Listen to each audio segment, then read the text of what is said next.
시일리오 튜닝 내역을 한번 쭉 읊어보려고 해요. 이제는 다들 아실 거예요. 시일리오는 배선은 건드리면 안 된다. 퓨즈가 끊긴 거예요. 조금 저는 비추합니다.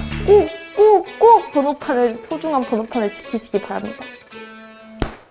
안녕하세요, 코코미입니다. 오늘은 저의 시일리오 튜닝 내역을 한번 쭉 읊어보려고 해요. 요즘에 10월달이랑 11월달에 엄청 프로모션을 세게 해가지고 출고하신 분들이 되게 많더라고요. 그리고 중고값도 되게 떨어져가지고 중고로 구매를 하신 분들도 많아가지고 제 인스타그램에 저 출고할 때 한 튜닝이랑 아니면은 쓰면서 한 튜닝들 내역 알려줄 수 있냐 이런 DM이 간간히 와가지고 한번 영상으로 이렇게 쭉 정리를 해보려고 카메라를 켰습니다. 제가 지금 가격이나 구매처 같은 거는 자세하게 기억을 못하니까 더보기란이나 자막에 남겨놓을 테니까 참고하시고요. 그러면은 제가 출고 때 달고 나왔던 것부터 소개를 먼저 해드리겠습니다.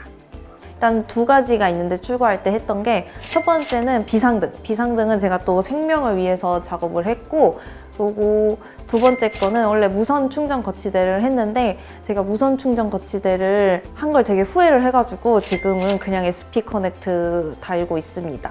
왜 후회를 했냐면 이게 시일리오가 국내 정발되고 난 다음에 거의 바로 신체 출고를 했는데 그때만 해도 이 시일리오에 대한 정보가 진짜 많이 없었어요. 혼다 코리아에서도 이거 막 카울 뜯다가 부러뜨리고 막 이런 정도? 카울 뜯는 순서도 잘 모르시고 그래서 정보가 없었는데 이제는 다들 아실 거예요. 이제 시일리오는 배선은 건드리면 안 된다. 그게 이제 약간 국룰처럼 됐더라고요. 그래서 저도 한번 시동을 켜는데 이 전자계가 다 안 들어오는 거예요. 전자기통이. 그래가지고 무슨 일인가 이게 막 시동이 걸렸다가 뺐다가 걸렸다 뺐다가 또 시일리오는 그 킥 시동이 없어요. 그래서 시동이 안 걸리면은 꽤나 마음이 먹먹해지는데 킥 시동이 없어가지고 셀 시동을 막 걸다가 안 걸리다 해서 드디어 걸렸어요. 그래서 그때 바로 센터에 가가지고 했는데 퓨즈가 끊긴 거예요.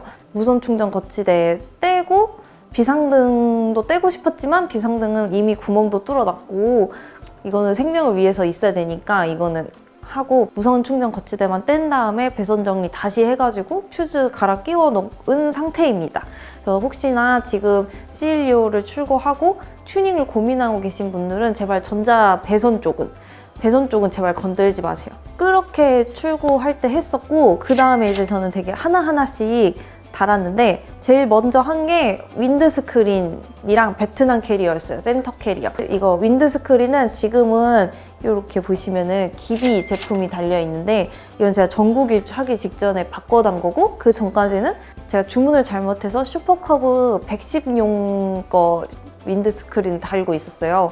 그래서 그거가 여기 라인이 다르거든요. 110이랑 시일리오는. 그래서 되게 붕 떠있는 상태로 안 맞는 걸 달고 다니다가 전국 일주 때 혹시나 그것 때문에 부러지고 이러면은 골치 아프니까 이거 기비 제품, 시일리오 전용 제품으로 바꿔서 달았고 그리고 이 윈드스크린은 이렇게 이쪽 미러랑 연결하는 부분이 이렇게 생겼어요.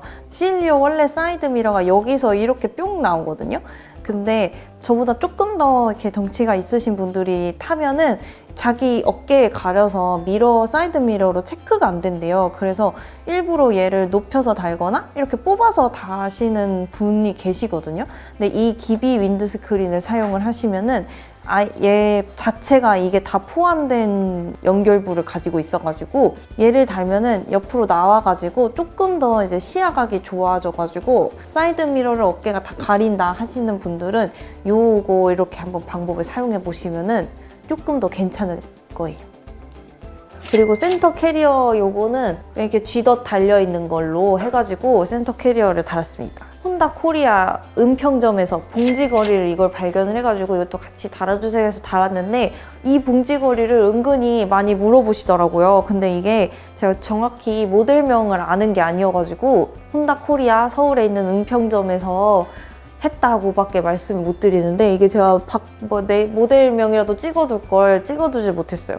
이렇게 생긴 봉지거리가 은근히 흔하지가 않아요. 다 이렇게 갈고리 모양으로 생겨가지고 저는 이게 이뻐서 이거 보자마자 바로 달았어요. 그리고 이제 여기 보시면은 탑박스, 제가 모토 캠핑이랑 전국 일주를 하려고 탑박스를 달아야만 했기 때문에 탑박스를 달았고 요거는 55리터 테일즈 알루미늄 박스입니다. 그리고 시일리오 순정 딤대는 손바닥만 해요. 그래서 그거에 이 브라켓이 안 달리거든요. 저도 해봤는데 기스만 엄청나고 안 달렸어요. 근데 제가 센터에 혹시 이거 순정 딤대에다가 이거 브라켓 다신 분들도 계시냐 했는데 있기는 있다고 하더라고요. 저도 간혹 이렇게 인터넷 보다가 보면은 순정 딤대에다가 탑박스 다신 분 있더라고요. 저는 이게 넓은 짐대로 교체를 했어요. 우일에서 나온 이거 짐대인데 이게 되게 넓어요. 원래 한 시일리오 순정 캐리어의 2배 정도 됩니다. 길이만 해도 2배 정도가 되고 이게 제가 잘못 걸리는지는 모르겠지만 좀 이게 안 맞았어요. 수평 같은 게 안 맞아가지고 엄청 낄 때 고생을 했습니다. 그리고 여기 막 다 기스 났어요. 이게 구멍이 안 맞아가지고 위치가 다 순정처럼 딱 안 맞더라고요. 그래서 그런 거 기스에 예민하신 분들은 우일 짐대 조금 저는 비추합니다. 달 때 되게 힘들었어요. 기스 엄청 났습니다. 그리고 이제 저의 튜닝 내역 마지막은 요거 타케가와 쇼바. 요게 또 제가 이 튜닝한 것 중에 가장 만족도가 높은 것이지 않나 합니다. 제가 요거는 라이딩 영상도 한번 찍으면서 이거에 대해서 한번 말씀을 드렸어요. 이게 저희 친오빠가 생일 선물로 사준 건데 이 시일리오 순정 쇼바가 되게 좋아요. 저는 탑박스도 달고 혼자서 이렇게 타지만 탑박스를 달고 있으면 이 자체의 무게가 상당하기 때문에 약간 텐덤을 항상 하고 있는 느낌으로 다니거든요. 그래서 순정 짐대만 달고 다니기에는 이게 막 방지턱이나 조그만 굴곡을 넘어도 짐대 탁탁 찢는 소리가 나게 다 찢고 다닌단 말이죠. 되게 너무 무르다는 느낌이 들어가지고 이 타케가와 쇼바로 바꾸고 지금 3단에다가 고정을 해놓고 쓰고 있는데 이게 또 조절식이거든요. 아주 만족도가 높습니다. 저는 진짜 이 모든 튜닝 중에 단 하나만 하라고 하면 탑박스 최고. 하지만 타케가와 쇼바도 괜찮다, 좋다. 근데 탑박스의 그 실용성이 엄청나기 때문에 하나만 하라면 탑박스. 그리고 이제 제일 중요한 거, 이 번호판이 지금 3번째 번호판이거든요. 시일리오 출고할 때 꼭 번호판 가드를 구입하세요. 시일리오가 이게 이 번호판이랑 안 맞아요. 우리나라 번호판이랑 안 맞아가지고 이 진동 때문에, 잔 진동 때문에 번호판이 이렇게 부러지는 게 아니고 그 나사 박아놓은 데부터 이렇게 서서히 갈라지기 시작하거든요. 찢어져요. 그래서 전국 일주 중에 찢어진 그런 사례도 있고, 제가 이번이 이제 3번째 번호판입니다. 이제 3번째 번호판 달 때는 너무 귀찮아요. 막 이거 번호판 다시 하면은 보험사에 전화도 해야 되고 너무 귀찮아서 3번째 할 때는 알루미늄 번호판 가드에다가 3M에서 나오는 폼 테이프 있어요. 그걸 안에 엄청 붙이고 그 다음에 번호판 붙이고 그렇게 달아요. 그렇게 단 후부터는 번호판 찢어짐이 발생하지 않고 있습니다. 근데 이게 진짜 제일 성가신 부분이에요. 시일리오 타면서 제일 성가신 거 하나만 뽑으라면 번호판이 찢어지는 거. 이거 번호판 가드, 폼 테이프 요 조합으로 꼭 소중한 번호판을 지키시기 바랍니다.